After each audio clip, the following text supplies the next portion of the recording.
Hi guys, welcome to my YouTube channel MBA Pathshala. मेरे YouTube channel MBA पाठशाला पे आप सभी लोगों का स्वागत है। स्टार्ट करते हैं आज का अमेजिंग सेशन। आप लोगों को टॉपिक दिखाई दे रहा होगा रेशियो प्रपोर्शन, बट मैं रेशियो प्रपोर्शन नहीं पढ़ाने वाला हूँ। मैं रेशियो प्रपोर्शन के आप लोगों को क्वेश्चंस कराने वाला हूँ जो हमारे एक्चुअल कैट 2022 में आए थे। ठीक है, तो बहुत सारे बच्चे बोल रहे थे सर कैट 2022 में भी जो क्वेश्चंस आए हैं आप उनके भी सॉल्यूशन प्रोवाइड कराओ कि किस तरह से हम लोग उन क्वेश्चंस को आपके सॉल्यूशन से टैकल कर सकते हैं। ठीक है, तो आज की क्लास में मैंने वो दो क्वेश्चन लिए हैं, मतलब जैसे रेशियो प्रपोर्शन है, रेशियो प्रपोर्शन से जितने क्वेश्चंस आए हैं उतने कराऊंगा। परसेंटेजेस के करेंगे, एवरेजेस के करेंगे, सारे इवन अलजेब्रा ज्योमेट्री के क्वेश्चंस भी हम लोग करेंगे। ठीक है, सारे टॉपिक्स के। तो फिलहाल मैंने टॉपिक लिया है रेशियो प्रपोर्शन। ठीक है, आगे कंटिन्यू करते हैं। This is our official Telegram channel. ये हमारा ऑफिशियल टेलीग्राम चैनल है जिसका नाम है एमबीए पाठशाला। इसका लिंक आप लोगों को इस वीडियो के डिस्क्रिप्शन में और कमेंट सेक्शन में भी पिन मिल जाएगा। इसको जरूर ज्वाइन कर लेना क्योंकि सारे के सारे अपडेट्स आप लोगों को यहीं पर मिलने वाले हैं। तो बेसिकली हम लोग आज सॉल्व करेंगे कैट 2022 में रेशियो प्रपोर्शन के जो क्वेश्चंस आए थे। ठीक है, तो ये रहा हमारा पहला क्वेश्चन जो आया था। ठीक है, 2022 के स्लॉट 1 में। ठीक है, कैट 2022 के स्लॉट 1 में हमारे पास क्वेश्चन आया था। हम लोग इस क्वेश्चन को देखते हैं एक बार, ये क्वेश्चन कैसे सोल्व होगा। ठीक है, चलो आप लोगों को क्या करना है, क्योंकि आप लोगों को यहाँ पर टॉपिक वाइज क्वेश्चंस मिल रहे हैं, सेग्रीगेट करे कराए। तो जैसे ही क्वेश्चन आपको स्क्रीन पर दिखाई देता है, वीडियो पॉज करना, खुद ट्राई करना। नहीं बने तो फिर मेरा सॉल्यूशन देखना, मैं इस क्वेश्चन कैसे करूंगा। तो आप लोग स्क्रीन पर देख पा रहे होंगे क्वेश्चन, वीडियो पॉज करो, ट्राई करो। ठीक है, यस, आई होप आप लोगों ने ट्राई कर लिया होगा और आपका सही आंसर भी आ गया होगा। ठीक है, चलो देखते हैं। Pinky is standing in a queue at a ticket counter. ठीक है, एक टिकट काउंटर पे क्यू लगी हुई है, पिंकी वहां पे खड़ी हुई है। Suppose the ratio of the number of person standing ahead of Pinky. ये यहां पर पिंकी है, पिंकी का अहेड वाले लोग ये हैं जिसके आगे खड़े हैं, to the number of person standing behind her in the queue, जो इसके पीछे खड़े हुए हैं। ठीक है, पिंकी के आगे और पीछे जो बंदे खड़े हुए हैं ना, ठीक है, जितने भी उस क्यू में लाइन में लोग हैं उनका रेशियो कितना है, 3:5 है। तो मान लो ये 3x है तो ये कितना है, 5x है। रेशियो में दिया हुआ है ना, ये बात आपको समझ में आ रही है। तो पिंकी से आगे लाइन में जितने लोग खड़े हुए हैं और पिंकी से पीछे लाइन में जितने लोग खड़े हुए हैं वो हमेशा 8 का मल्टीपल होगा, क्योंकि इन दोनों का समीशन कितना आ रहा है, 8x आ रहा है। ये बात आपको क्लियर है क्या? ये बात आप लोगों को क्लियर है? वो किसका मल्टीपल होगा, 8 का मल्टीपल होगा। ठीक है, क्योंकि नंबर ऑफ पर्संस कभी भी डेसिमल में नहीं हो सकते। नंबर ऑफ पर्संस कभी भी हमारे पास क्या नहीं हो सकते, डेसिमल में नहीं हो सकते। ठीक है, फिर हमें आगे क्या बोला जा रहा है, if the total number of person in the Q is less than 300, it is clearly mentioned in the question total number of person in the queue. जो टोटल नंबर ऑफ पर्सन है क्यू में वो कितने हैं, less than 300 है, 300 से कम है। Then find the maximum possible number of persons standing ahead of Pinky. हमें बताना है maximum possible number of persons standing ahead of Pinky. Maximum कितने लोग पिंकी से आगे खड़े हुए हैं। हमारी वैल्यू के अकॉर्डिंग तो 3x लोग खड़े हुए हैं। ठीक है, टोटल जो पिंकी से आगे खड़े हुए हैं और जो पीछे खड़े हुए हैं वो 8 का मल्टीपल है। ठीक है, और इंक्लूडेड पिंकी भी है। तो टोटल जनता की अगर मैं बात करता हूं ना, यहां पर जो टोटल जनता है वो 8x+1 है, और 8x+1 हमेशा लेस देन 300 होगा। जो 8x+1 होगा वो हमेशा क्या होगा, लेस देन 300 होगा। ये बात समझ में आ रही है? क्यों होगा? क्योंकि यहां पर बोला जा रहा है total number of persons in the Q is less than 300, वो 300 से कम है। तो आप मुझे बताओ 300 से छोटा वो कौन सा नंबर है जो हमारा 8 का मल्टीपल होता है। 300 से छोटा, बिल्कुल बच्चों की तरह सोचता हूं मैं। ठीक है, मैं आपको बता रहा हूं, बिल्कुल बच्चों की तरह सोचो, कोई प्रॉब्लम नहीं है। आपको बताया भाई 8 इंटू 30 कितना होता है, 240 होता है, कोई प्रॉब्लम नहीं है। ठीक है, फिर आगे कितना बचता है, 60 बचता है। 60 क्योंकि 300 से लेस देन है ना, 240 को अगर 300 बनाना है तो 60 से पहले कोई 8 का मल्टीपल, 8 7 जा 56, तो 8 7 जा कितना होता है, 56 होता है। तो 296 is the multiple of 8। 296 is nothing 8 into 37। 296 is nothing 8 into 37. Getting my point? 296 is nothing 8 into 37. 8 into 37 कितना होता है, 296 होता है। ये बात आपको समझ में आ गई? 8 into 96 कितना होता है, 8 into 37 कितना होता है, 296। तो 296 हमारे पास 8 का मल्टीपल है। ये बात क्लियर है? चलो, बहुत अच्छी बात है। अगर आपको ये क्लियर है तो कोई प्रॉब्लम नहीं है।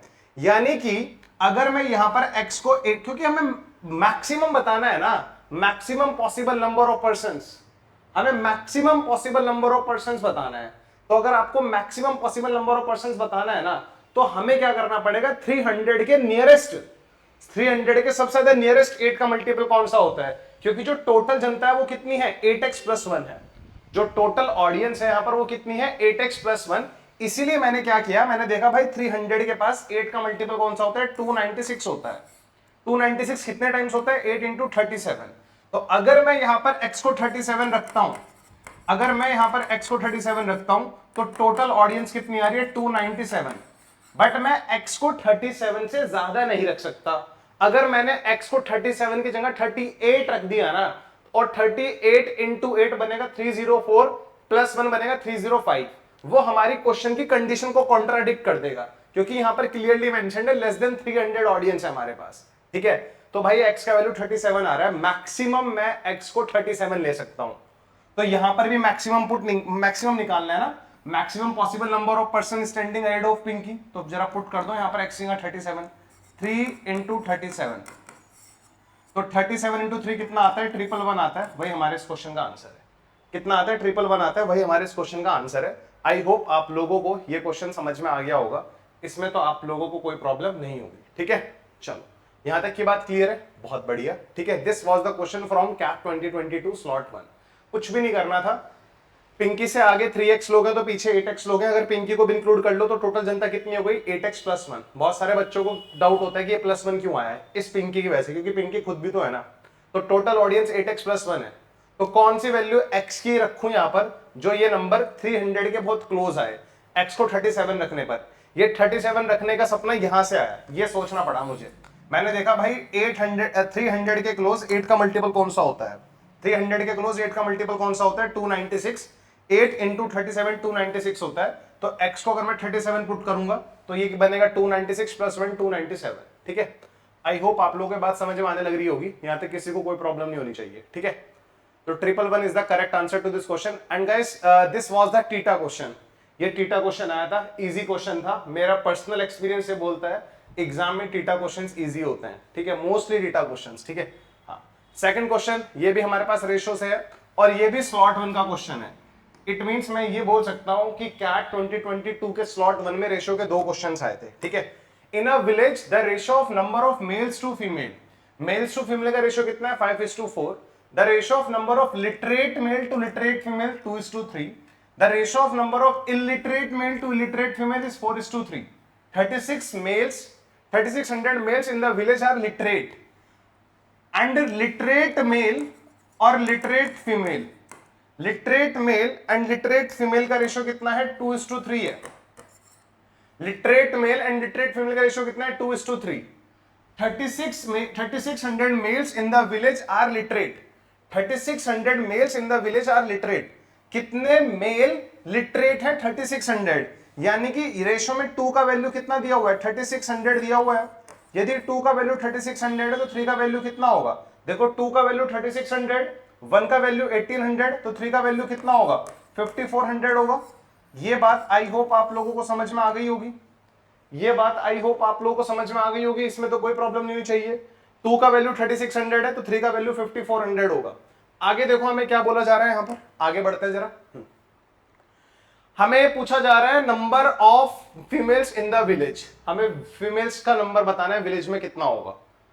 यार मुझे लग रहा है, देखो मेल हमारे पास, मेल और फीमेल का रेशियो दिया हुआ है, मेल और फीमेल का रेशियो कितना है, 5:4 है ना।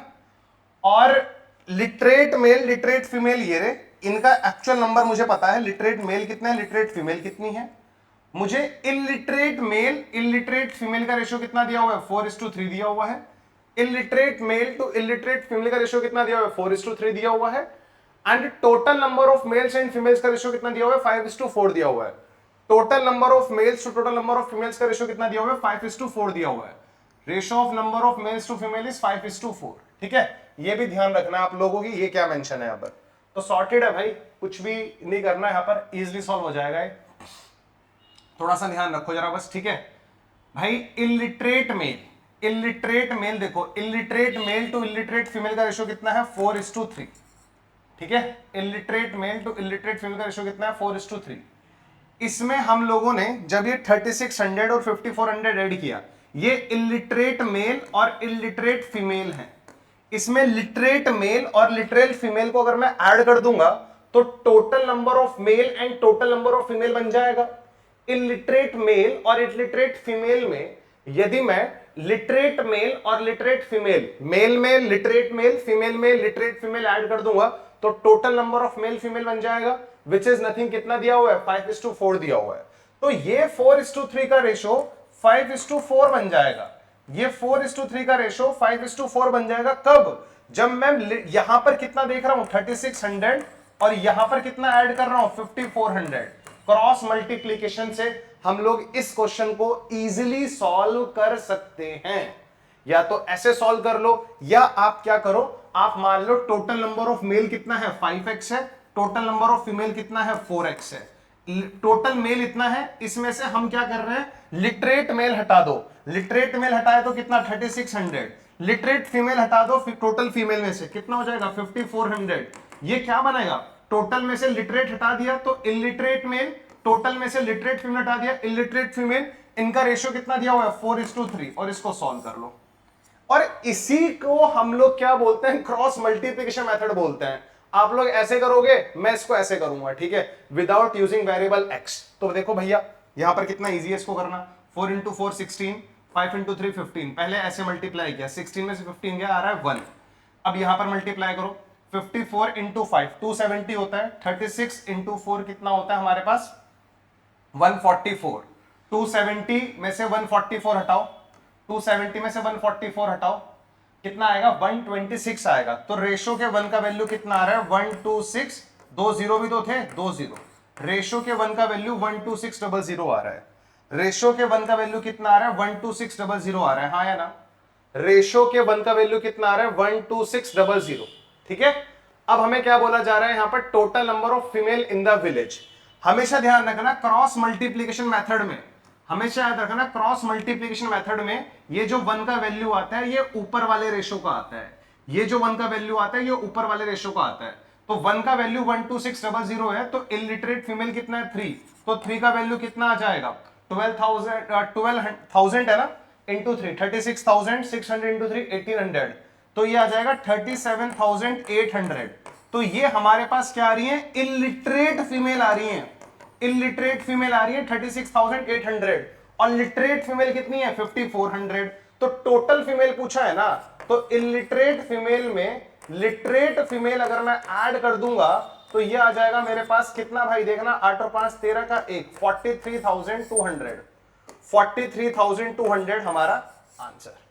बोले तो हाँ या ना, 43,200 हमारा क्या आ जाएगा, आंसर आ जाएगा। Getting my point? ठीक है, यहां तक की बात आप लोगों को समझ में आ रही है कि here we have used cross multiplication method. अगर आपको क्रॉस मल्टीप्लिकेशन मेथड नहीं पता तो आप इसको ऐसे भी सॉल्व कर सकते हो सिंगल वेरिएबल से। कुछ बच्चे 2 वेरिएबल यूज कर लेते हैं। भाई क्वेश्चन में जितना कम वेरिएबल का यूज होगा ना उतना क्वेश्चन जल्दी सॉल्व होगा, ज्यादा वेरिएबल यूज करोगे तो ज्यादा टाइम लगेगा। ठीक है, मेरे हिसाब से क्रॉस मल्टीप्लिकेशन मेथड लगाना सबसे सही था। हम लोग इसको क्रॉस मल्टीप्लिकेशन मेथड से इजीली कर सकते थे। टोटल मेल टोटल फीमेल पता है, इलिटरेट मेल इलिटरेट फीमेल पता है, लिटरेट मेल लिटरेट फीमेल का तो एक्चुअल वैल्यू पता है। तो 4:3 का रेशो देखो, क्रॉस मल्टीप्लिकेशन का सपना कैसा है, 4:3 का रेशो 5:4 बन जाएगा। कब? ये क्या है, इलिटरेट मेल इलिटरेट फीमेल। अगर इलिटरेट मेल में लिटरेट मेल ऐड कर दोगे, लिटरेट मेल कितना है इतने, इलिटरेट फीमेल में यदि लिटरेट फीमेल ऐड कर दोगे तो टोटल फीमेल रेशो में कितना है 4, टोटल मेल कितना है रेशो में 5:4 हमारा ओवरऑल रेशो। इसको सॉल्व करा क्रॉस मल्टीप्लिकेशन, रेशो में डिफरेंस 1 आ रहा है, 27 आएगा ना 54 × 5, अभी 2 0 को बाद में कैलकुलेशन को इजी बनाने के लिए 54 × 5 270, 27,000 आएगा, 3600 × 4 कितना आएगा हमारे पास 1,44,000 आएगा, 14,400 आएगा, दोनों का डिफरेंस आएगा 12,600। रेशो के 1 का वैल्यू इतना है तो 3 का वैल्यू इलिटरेट फीमेल, क्योंकि क्रॉस मल्टीप्लिकेशन मेथड में जो ये 1 का वैल्यू आता है मैं इसको सिर्फ ऊपर पुट कर सकते हैं, इस वाले रेशो में पुट नहीं करते हैं। तो 1 का वैल्यू आ रहा है 12600, 3 का वैल्यू आएगा 37,800। ये हमारे पास इलिटरेट फीमेल है और हमारे पास लिटरेट फीमेल कितनी थी 5400। इन दोनों को ऐड किया तो 43,200 हमारा आंसर। बच्चे ये दोनों क्वेश्चन हमारे पास कैट 2022 के स्लॉट 1 के क्वेश्चन थे। और डायरेक्ट जो क्वेश्चन आए थे रेशो के, जो डायरेक्ट जिनमें रेशो के प्रॉपर्टीज यूज हो रही थी, वो सिर्फ स्लॉट 1 में आए थे। स्लॉट 2 और स्लॉट 3 में मुझे कोई ऐसा क्वेश्चन दिखाई नहीं दिया जो डायरेक्टली रेशो पे पूछा गया हो। ठीक है, तो नेक्स्ट वीडियो में हम लोग परसेंटेजेस के क्वेश्चन सॉल्व करेंगे। Percentage, profit loss, simple interest, compound interest, एक पूरा यूनिट है। फिर हम लोग एवरेज के सॉल्व करेंगे ताकि हमें क्लैरिटी हो कि भाई कैट में जो हम पढ़ रहे हैं, हम लोग अभी जो पढ़ रहे हैं, आप में से मैक्सिमम लोग कहीं ना कहीं पढ़ रहे होंगे, बहुत सारे तो मुझे से पढ़ रहे होंगे। ठीक है, तो आप ये तो कनेक्ट कर पाओ ना कि आपको इस लेवल का पढ़ाया गया है। हमें सारे क्वेश्चंस नहीं करने होते एग्जाम में। अगर आपने 50% क्वेश्चंस भी 100% एक्यूरेट के साथ सही कर लिए ना, तो आपकी नैया पार हो जाएगी। ठीक है, तो क्या आपको इस लेवल का पढ़ाया गया है, इस लेवल क्वेश्चन आपने सॉल्व करें तो बहुत अच्छी बात है, तो आप एग्जाम में क्वेश्चन सॉल्व कर लोगे। ठीक है, चलो